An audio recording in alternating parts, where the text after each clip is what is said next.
देख रहे हैं एसपीएन 9 न्यूज। भारत और चीन के बीच सरहद पर तनाव बरकरार है, लेकिन एक चीज है जो दोनों देशों के लिए साझा चिंता का विषय है, और वो है प्रदूषण।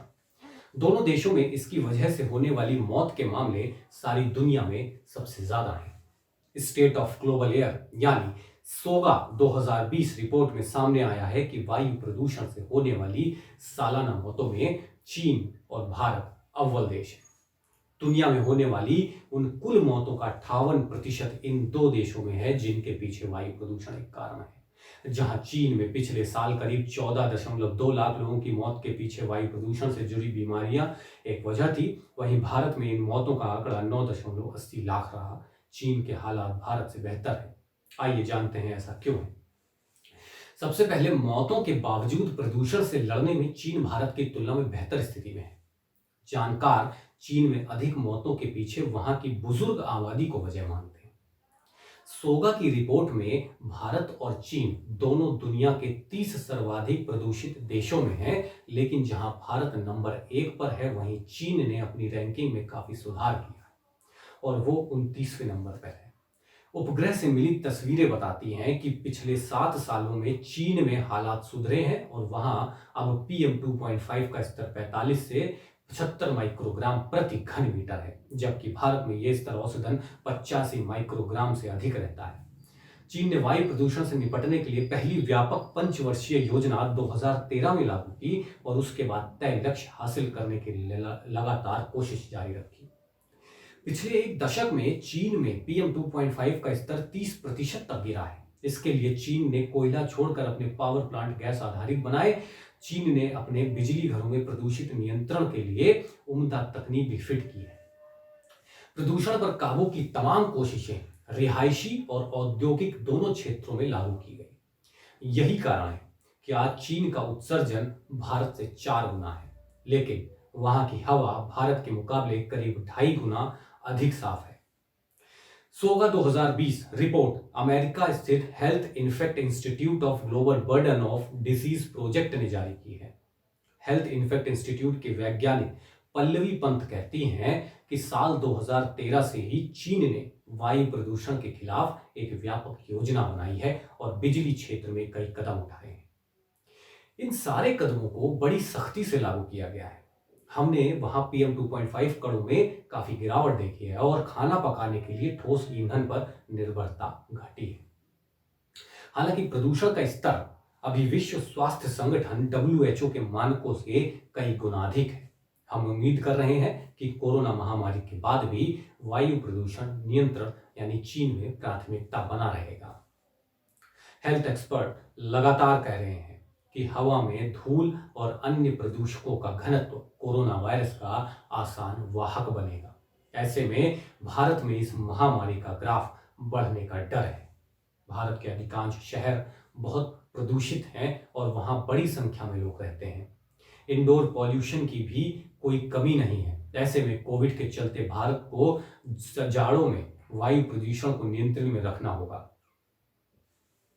महत्वपूर्ण है कि जाड़ों में भारत के कई शहरों में एयर क्वालिटी इंडेक्स PM2.5 के लिए 400 माइक्रोग्राम प्रति घन मीटर से भी ऊपर चला जाता है, जबकि इसकी सुरक्षित सीमा 31 से 60 है। एम्स के डॉक्टर रणदीप गुलेरिया का भी कहना है कि सर्दियों में स्वाइन फ्लू के मामले बढ़ते हैं और यह मुमकिन है कि कोविड-19 के मामले भी यही होगा। इस बात के पक्ष में आंकड़े हैं कि वायु प्रदूषण से कोरोना के केस बढ़ सकते हैं। ये इटली और चीन में हुई स्टडी पर आधारित है। क्या कर सकता है भारत, ये हम आपको बताते हैं। चिंताजनक आंकड़ा यह है कि भारत में करीब 14 करोड़ लोग सुरक्षित मानकों से 10 गुना अधिक प्रदूषित हवा में सांस ले रहे हैं। PM2.5 और PM10 के बेहद असुरक्षित स्तर के अलावा सल्फर डाइऑक्साइड के उत्सर्जन में भी भारत नंबर 1 है। ऐसे में सवाल है कि भारत हवा को साफ और वातावरण को स्वस्थ बनाने के लिए क्या कर सकता है।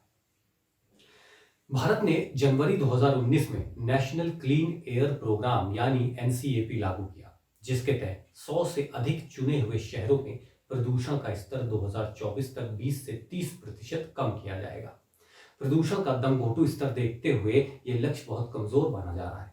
इसके अलावा NCAP के तहत अधिकारियों के पास कोई कानूनी ताकत नहीं है और सजा का प्रावधान भी नहीं है। जाहिर तौर पर इसे मजबूत किए जाने की जरूरत है। चीन ने मॉनिटरिंग करने और एयर क्वालिटी के डेटा कलेक्शन के मामले में काफी चुस्ती दिखाई है और PM 2.5 के स्तर को 60 माइक्रोग्राम से कम लाने के लिए $12,000 करोड़ यानी 8.5 लाख करोड़ रुपए का बजट रखा है। भारत इससे सबक ले सकता है। वैसे भारत ने भी पिछले कुछ सालों में प्रदूषण को रोकने के लिए कोशिशें की हैं। जैसे BS4 के बाद भारत ने सीधे BS6 वाहनों को उतारा और दिल्ली में सभी कोयला बिजली घर बंद कर दिए गए। इसके अलावा दिल्ली NCR के इलाकों में ईंट के भट्टे या तो बंद कर दिए गए हैं या फिर उनमें जिग-जैग तकनीक के जरिए कम प्रदूषण करने वाली चिमनियां लगाई गई हैं। ट्रकों को राजधानी में प्रवेश करने की अनुमति नहीं है और प्रदूषण बढ़ने की स्थिति में एक ग्रेडेड रिस्पॉन्स एक्शन प्लान यानी GRAP के तहत आपातकालीन कदम उठाए जाते हैं। लेकिन अब भी देश में तमाम जगह निर्माण क्षेत्र में कड़े मानकों का पालन सुनिश्चित किया जाना बहुत जरूरी है ताकि धूल कम उड़े। डीजल जनरेटर शहरों में सिरदर्द बने हुए हैं। मिलियनिंग सिटी कहे जाने वाले गुरुग्राम में कई रिहायशी सोसाइटी जनरेटरों पर ही चल रही हैं। हर साल पराली ना जले उसके लिए उम्दा तकनीक की मशीनों का इंतजार है और अब भी शहरों में प्रभावी पब्लिक ट्रांसपोर्ट नहीं है। दिल्ली सरकार ने हाल में स्मॉग टावर के जरिए प्रदूषण को नियंत्रण करने की एक बात कही है, लेकिन जानकार ऐसे कदमों को शोपीस ही मानते हैं।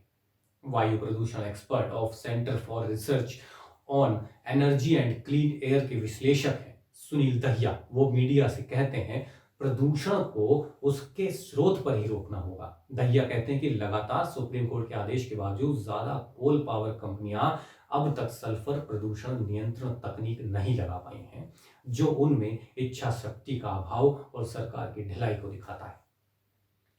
सुनील दहिया कहते हैं प्रदूषण से लड़ने के लिए उसे सोर्स पर ही रोकना और कम करना होगा।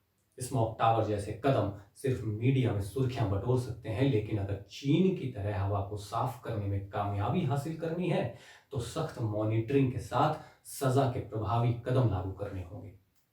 हमें अच्छे पब्लिक ट्रांसपोर्ट के साथ हर क्षेत्र में कम प्रदूषण करने वाला ईंधन चाहिए। साफ ऊर्जा ही भविष्य है और उस दिशा में तेजी से काम करना होगा। अगर आपको ये वीडियो पसंद आया है तो इसे लाइक करें और कमेंट करके हमें जरूर बताएं। नमस्कार।